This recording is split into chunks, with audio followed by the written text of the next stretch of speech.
नमस्कार, मैं हूं भुवन तोष्णीवाल। आप देखना शुरू कर चुके हैं द पॉजिटिव पिच। दोस्तों, जहां श्रद्धा और लोगों का हुजूम इकट्ठा हो जाता है, वहां व्यवस्थाएं या तो डट के खड़ी हो जाती है या टूट जाती हैं। हाल ही में हुआ प्रयागराज का महाकुंभ आप देखिए, जहां आस्था के संगम में व्यवस्थाओं की कमी और तकनीकी खामियां भी उजागर हुई। अब मध्य प्रदेश के उज्जैन में 2028 में सिंहस्थ आ रहा है। क्या राज्य सरकार पुरानी दोहराई गलतियों को सुधारेगी, उन कमियों की क्षतिपूर्ति करेगी, नया रोड मैप लाएगी, जो पुराने सिंहस्थ में कमियां रह गई या जो प्रयागराज में कमियां रही है उनसे सीख लेकर कुछ नया करेगी? क्या इस बार हर घाट, हर अस्पताल, हर डिजिटल पहलू पर काम होगा जो सिंहस्थ के लिए जरूरी है? आइए इस कहानी के पहले अध्याय को शुरू करते हैं, जहां प्रयागराज से लेकर उज्जैन तक जो चुनौतियां सरकार के सामने आने वाली हैं, उन्हें सिंहस्थ 2028 में सरकार कैसे पूरा करती है। सबसे पहले बात करते हैं प्रयागराज कुंभ की, जहां सरकारी व्यवस्थाएं डोल गई थी। भीड़ और दबाव। प्रयागराज में लाखों श्रद्धालु एक साथ संगम के घाटों पर उमड़े। मौनी अमावस जैसे विशेष दिनों पर भगदड़ की घटनाएं हुई। भीड़ नियंत्रण के लिए स्टैंडिंग एरिया कम थे और अल्टरनेट रास्तों की कमी बनी हुई थी। नदी में प्रदूषण। गंगा यमुना के संगम का पानी स्वच्छ नहीं रहा। सीपीसीबी की रिपोर्ट में बाथिंग स्टैंडर्ड नहीं पूरे हुए। चारों तरफ गंदगी पसरी हुई थी। इससे श्रद्धालुओं की स्वास्थ्य सुरक्षा पर बड़ा प्रश्न चिन्ह खड़ा हुआ। स्वास्थ्य और चिकित्सा संकट। इमरजेंसी मेडिकल सुविधाएं पर्याप्त नहीं रही।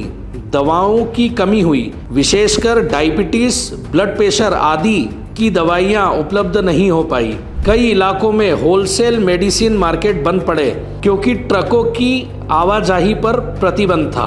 परिवहन और ट्रैफिक जाम। सड़कें जाम हुई, वाहन काफी समय तक फंसे रहे। रेलवे स्टेशन पर क्राउड मैनेजमेंट कमजोर था। सूचना और डिजिटल टेक्नोलॉजी की कमी। श्रद्धालुओं को रियल टाइम सूचना नहीं मिली।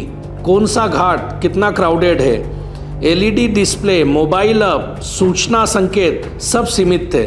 सोशल मीडिया पर मिसलीडिंग कंटेंट फैल गया।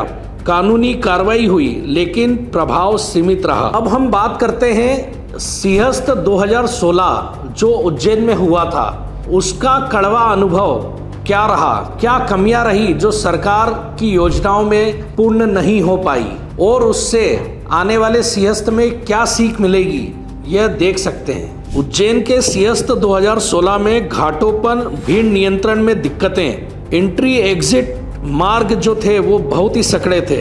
अराजकता के कई मौके बने।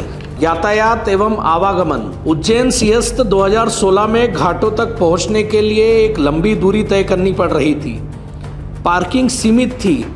वाहन अंदर ले जाने की समस्या से हर आम नागरिक जूझ रहा था। इसके साथ ही शुद्ध पानी और बिजली की समस्या भी बड़ी गहराई हुई थी। सिंहस्थ 2016 में सरकार की अधूरी तैयारी ने पूरा भांडा फोड़ दिया था। इसके साथ ही सुरक्षा व्यवस्थाएं, आपातकालीन सेवाएं, इन्हें लेकर भी सरकार की तैयारियां 2016 के सिंहस्थ में पूर्ण नहीं दिख रही थी। सूचना प्रबंधन। मोबाइल सूचना, एलईडी सूचना, डिजिटल मैप्स का पर्याप्त उपयोग नहीं हुआ था, जिसके कारण भीड़ अनियंत्रित हुई और कई बार अराजकता का माहौल बना। इन सभी घटनाओं से यह माना जा सकता है कि सिंहस्थ के मेला अधिकारी और उज्जैन प्रशासन ने यह सीख जरूर ले ली होगी कि 2028 के सिंहस्थ में सिर्फ पारंपरिक व्यवस्थाएं ही पर्याप्त नहीं हैं। अब हम बात करते हैं कि डॉक्टर मोहन यादव के नेतृत्व में 2028 में होने वाले सिंहस्थ को लेकर सरकार की किन योजनाओं पर प्राथमिकता है। नदी संरक्षण एवं जल प्रबंधन। नमामि शिप्रा योजना के तहत शिप्रा नदी में 5 बैरेज बनाए जाएंगे। गोथड़ा, राडो पिपलिया, जमालपुरा, रामवासा और पथ पिपलाई, इन सभी में ऐसे बहाव नियंत्रण, मानसून पानी का संग्रहण और सीवेज डाइवर्शन योजनाएं शामिल हैं। इससे नदी की गुणवत्ता में सुधार होगा और आने वाले श्रद्धालुओं को शुद्ध जल में स्नान करने का मौका मिलेगा, जो अब तक क्षिप्रा नदी में देखने को नहीं मिल रहा था। स्वास्थ्य और अस्पताल की व्यवस्थाएं। एक 550 बेड की कैपेसिटी का मेडिकल सिटी बन रहा है। विभिन्न स्थानों पर स्वास्थ्य शिविर और आपात मेडिकल व्यवस्थाएं तैयार की जा रही हैं। डिजास्टर मैनेजमेंट की तैयारी, कोलेरा ट्रॉमा की योजनाएं आदि शामिल हैं। स्वच्छता, सफाई और पर्यावरण प्रबंधन। लगभग 16,220 स्वच्छता कर्मियों की तैनाती करने की योजनाएं हैं। हर घाट पर पर्याप्त bio toilet, waste to energy unit, नदियों में प्रदूषण नियंत्रण, ये सुधार योजनाओं में शामिल हैं। परिवहन और यातायात। 2016 में हुए सिंहस्थ में हुई अनियमितताओं को देखते हुए इंदौर उज्जैन के बीच 6 लेन हाईवे का निर्माण हो रहा है।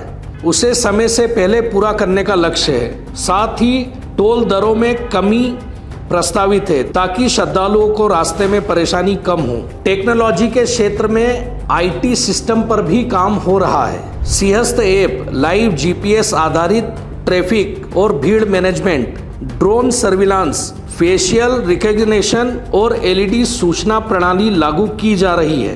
पर्यटन की दृष्टि से भी उज्जैन को संवारा जा रहा है, जहां होटलों आदि का निर्माण जारी है। टूरिज्म इंडस्ट्री को बढ़ावा।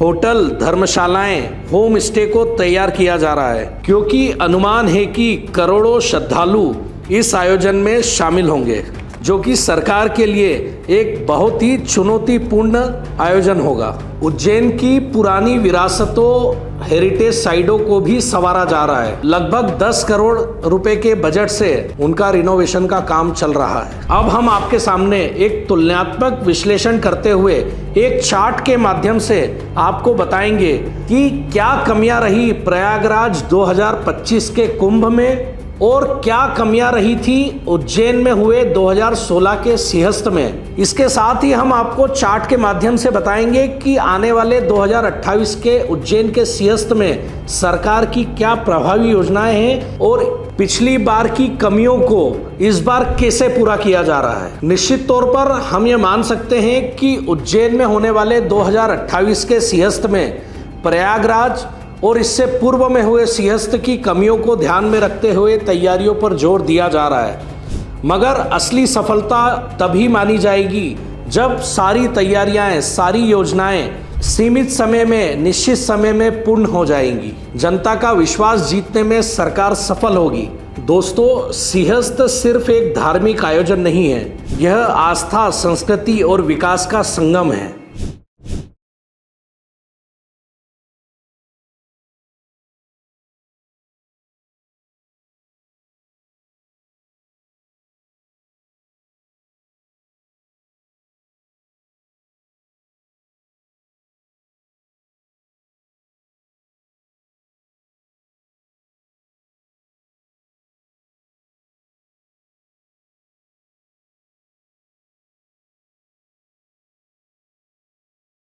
अब बारी है 2028 के उज्जैन सिंहस्थ की, जहां सरकार को यह तय करना होगा कि वह सफाई, सुरक्षा, परिवहन और टेक्नोलॉजी पर विशेष ध्यान देवे। जहां टेक्नोलॉजी सिर्फ घोषणाओं पर नहीं, हकीकत में काम करे। मित्रों, प्रयागराज ने हमें सिखा दिया है कि अगर तैयारियां अधूरी रहेंगी तो आस्था की उजली किरण भी अंधेरे में छुप जाएगी। इसी के साथ मैं भुवन तोष्णीवाल आपसे विदा लेता हूं। विकास के रोड मैप के साथ हम आपसे पुनः मुलाकात करेंगे। धन्यवाद।